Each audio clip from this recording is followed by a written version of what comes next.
Hey, before we get to the brew review, we just wanted to tell you to follow us on Snapchat. We are Cold Cans Pod. You can go find us. We just hired a new special field correspondent by the name of Casey. He's going to be our boots on the ground, our eyes and taste buds and ears and everything else in the bar scene around the world. So he's going to go around seeing what people are drinking, seeing what they want us to talk about and review. He's going to be doing lots of funny stuff on that Snapchat thing. So as long as you're around surfing the web on your phone, go check out Cold Cans Pod on Snapchat. And hell, if you're on the internet, why don't you find us online at coldcanspodcast.com? Hey, that's our website. If you go there, we've had some listeners asking how they can contribute to the show, and we have an Amazon click-through link there. So if you're making some purchases on Amazon, you can click through our link, kick a few shekels our way, keep this operation running, keep the beer flowing. Absolutely, why not? And the beer we have flowing today, Kona Brewing Company's Longboard Island Lager. Cheers, Joe. Cheers.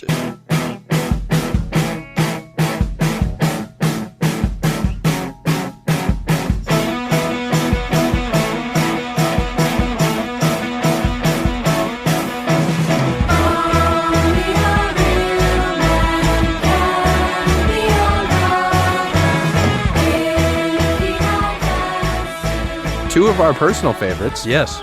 I think the first time I probably had this, Two of our personal yeah, favorites. Yeah, okay. It's the wrong tense. We got a copywriter in studio. I before E, except after C. Please continue.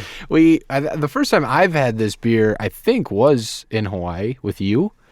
I think I've seen it here. Same here. But I never really jumped on it. But yeah, it's Kona Brewing Company is in Kailua Kona on Hawaii's Big Island. It's kind of spread out. I believe this beer is actually brewed in Woodinville, Washington, near to Seattle right now. That's right. They have a few breweries in the mainland as well as Hawaii, because I'm sure it's not practical to be shipping beer from Hawaii. That's the Mahalo way, man. Mahalo, yeah. So yeah, Portland, I think, somewhere in New Hampshire, and then Woodinville. Yeah, so there is one in Portland. That's great. Yep. And I do love this beer, but I got to say we should stop drinking these beers warm for this show. And when I was opening this one on the side of the table, because it's a pop-off and we don't have a bottle opener. It's cold cans, all right? It's cold cans. And I hit the top, and as we know, when you force pressure in, something's going to come out. And so about a quarter of the beer spilled, overflowing, and this is flat beer. And I have to say, that's going to knock the Kona Brewing Company's Longboard Island Lager. You want a good score? How about you make a beer that doesn't overflow? Yeah, I'm going to take it into account myself, watching that thing happen. But no, this is a beer that I go to if people have craft beers in bottles and I want a light beer, very drinkable beer. Very drinkable. Should we read the shitty copy on their website? Because every Please do. fucking brewing company has awful copy. Longboard Island Lager is a smooth, refreshing lager fermented and aged for weeks at cold temperatures to yield its exceptionally smooth flavor. That's two smooths. Smooth, double up, smooth. A delicate, slightly spicy hop aroma complements the malty body of this beer. Now, that's a fine sentence, although it's just gibberish. It's buzzword heavy with beer characterizations. Yep. And that's our job, okay? Leave that for us here on Cold Cans. At the end of the day, it's a lager, but I think, as is a pattern that I'm recognizing throughout all the beers that we've reviewed thus far, there is a connotation with it. Something about the brand. I drink this, I think about being on the beach. I think about going out in the ocean, getting my shit tossed in these waves where I'm not equipped to actually swim in, being vaguely worried about jellyfish. Yeah. Not sure. Well, you keep a full bladder at all times just in case you get bit. You bet. And toes in the sand, ass in the water. You know, as they say, the Mahalo way. As they say. I will say they do have some good copy on the bottle. They have it engraved in the glass, Liquid Aloha. Yeah. And that doesn't describe this beer. I don't know what does. Yeah, that's excellent. That's good copy. That's very good copy. It is about. Because, again, we brought this up, too. If we mixed all the beers we've reviewed thus far together, it would just be the same as all the beers individually that we've reviewed. But the branding, I think what we've seen is the distinction between all of the lager or Pilsner's type beers that we've had. Because we talked about Miller Lite. That brought me back home, at least me personally. and that old, like, they went back to their vintage light can. We talked about Molson Canadian, and the Canadians were talking about how that's the Miller Lite, Bud Lights. It's iconic of their time. Olympia had its own ups and downs. Rainier, of course. And Kona does the same thing. It brings me back to Hawaii. And one of the things I was thinking about is we were in Hawaii. We were sitting with our ass in the water and our dick in the sand, and we were saying, we don't want to leave Hawaii. Yeah. I could see myself moving here. I feel like everybody says, I could see myself moving to Hawaii, but nobody pulls the trigger. And I think part of it is what you brought up. It's wildly expensive and maybe impractical, and there's not a lot of jobs in Hawaii. But at the same time, if you're somebody who can work from home, which is increasingly possible in this day and age, what is the resistance to allowing yourself to live somewhere that you consider to be paradise? I can see a few reasons. I think number one is like family and friends type thing. Because what is paradise if your friends aren't there to enjoy it with you? Right. And in Hawaii is totally isolated. You'd feel like you're on a different planet when you're there. Yeah. Yeah, that's true. But you brought up the technology thing a few episodes ago where you said, like, yeah, your friends aren't physically in Hawaii with you, but you can keep in touch with them now. It's true. But, I mean, are you going to FaceTime while you're getting schlitzed at a happy hour? Drinking Kona Longboard? Drinking Kona Longboard at the beach? I guess, but if you're getting schlitzed at a happy hour drinking Kona Longboard at the beach, that's paradise. So then fuck your family and friends. I'm not against the Why moving are you to living Hawaii, in Hawaii thing. I don't know why I haven't gone yet. Maybe that's your next stop. Maybe. My lease is up in a couple months. Hey, Kona, Hawaii. You work at Kona Brewing Company in Woodinville, not even move away. Oh, yeah. No, I agree. There's it's kind of like that separate. Again, we were talking about this a couple episodes ago. You're moving away. That's a big risk. It's definitely easier to stay. And it just doesn't seem real to a lot of people to actually move and take that jump. I think Hawaii is the next evolution of that, or anything. People go to like New Zealand or parts of Europe from America. And I know there's logistical challenges and economic challenges, and finding a job is a whole thing. But at the same time, there aren't a lot of people who are like, look, this is where I love this place. I should be here all of the time. They just don't make the leap. I think there's a separate cognitive like dissonance between like moving from the Midwest to a place like Seattle. There's a whole nother jump from moving to Seattle to like Kona or a place like that. Sure. But yeah, I mean, now like if you need to see someone in person, need to see family or friends in person, it's a whatever. If you're on the mainland, maximum 6-hour flight. But now if you're going from Hawaii to New York or Hawaii to Illinois or whatever, then you're talking 8, 10, 12 hours, whatever it is. And you're probably forcing your family and friends to come see you, which, yeah, you're in Hawaii, it's great, but that's a lot of money. I guess it's a little bit of a hedonistic thing to do, to just say, I want to be in paradise forever, and I don't really care what everybody else thinks. Yeah, I think a lot of people go to Hawaii, too, like in the middle of what is winter on the mainland. So yeah, they're miserable in the cold and rainy weather, and then they go to Hawaii, and it's holy shit.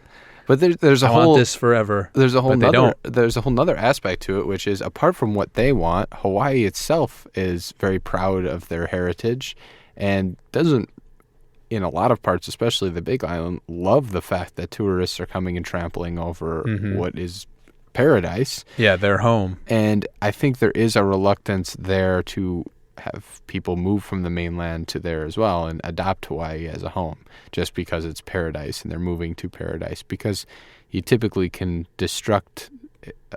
be destructive to a beautiful thing by over loving it. Yeah, you love it too much, you'll smother it. Right. And tell that to all my girlfriends. Like, hey, Bazunga, take it to the dairy mill.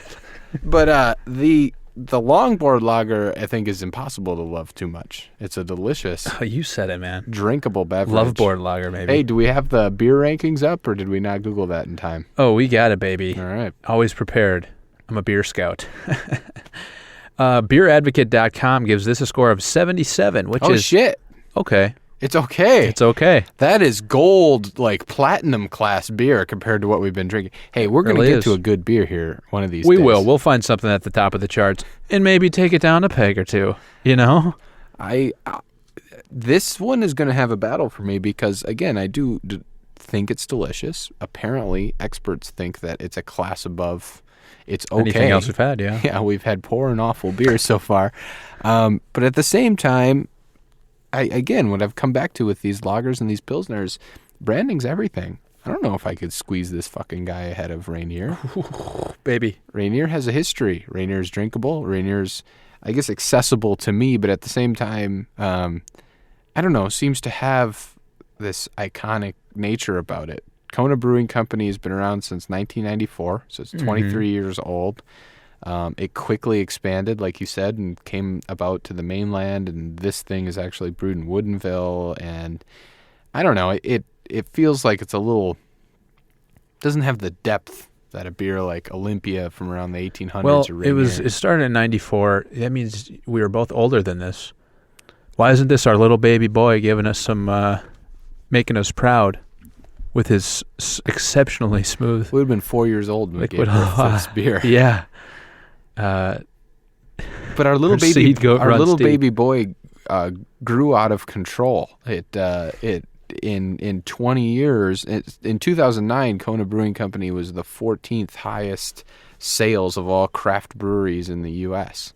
So it still considers itself a craft brewery, but yeah, it's part of some kind of like craft brewery initiative too, where I think they kind of focus on remaining or maintaining their freedom as like a craft brewery, but they also tap into the like larger beer distribution networks of a larger thing. Yeah, which I think we've seen now. So that's kind of what is it? That's what Rainier was doing. They were contracting through a different brewery. Right. Well, I mean, Kona's their owner basically, approach. Yeah. Rainier's owner basically is making them. Yeah. It's just a marketing thing. That's all Rainier is, I guess, if that's what you're basing it on.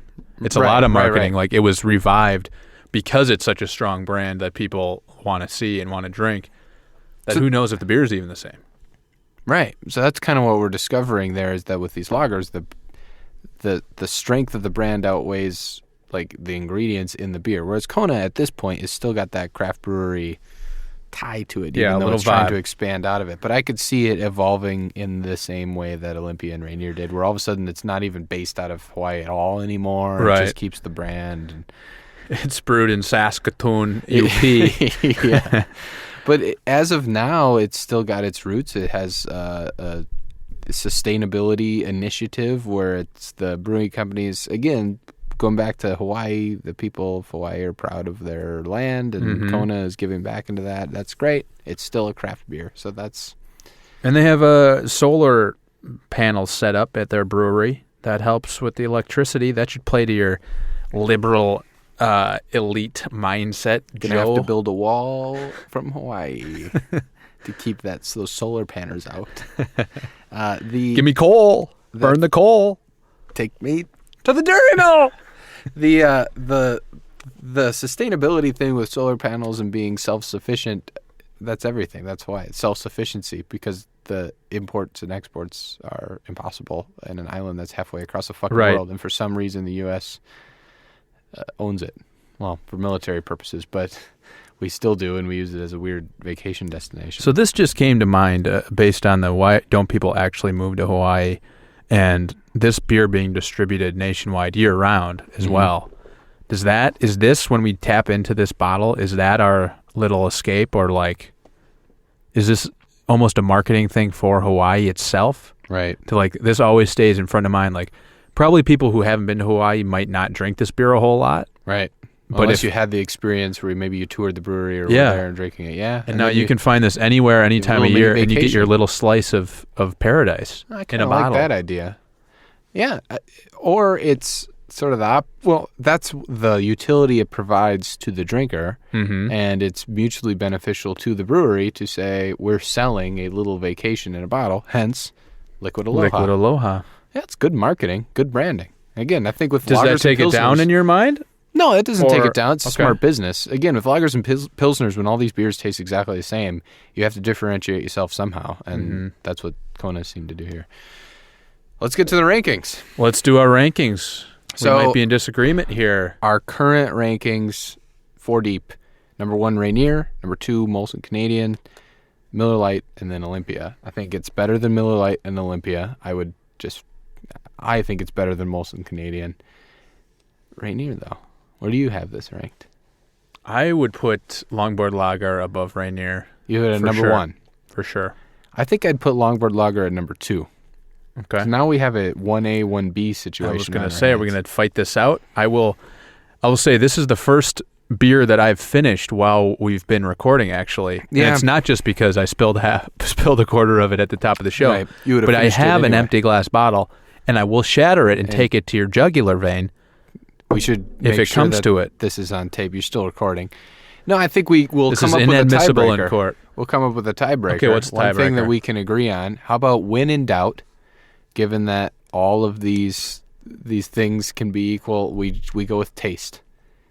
It doesn't have to be branding. We shed all of that. We go with Okay. taste. And I think this certainly tastes better than Rainier. I would still put it at 1, but if you and I have to break a tiebreaker and we're not going to give up, this can be our new number 1. I think taste is the biggest thing in this whole ranking system for me, and Longboard All right. Lager tastes much better than Rainier, in my opinion.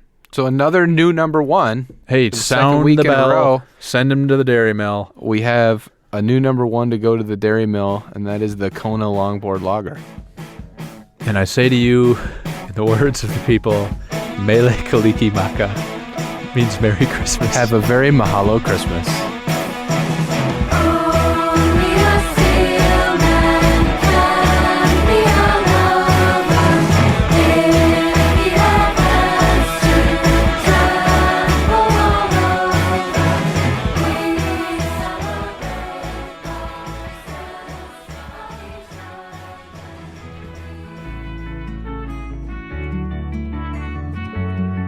The Cold Cans podcast is recorded in the Overcast Room at Cloud Studios in Seattle, Washington. Visit cloudstudiosseattle.com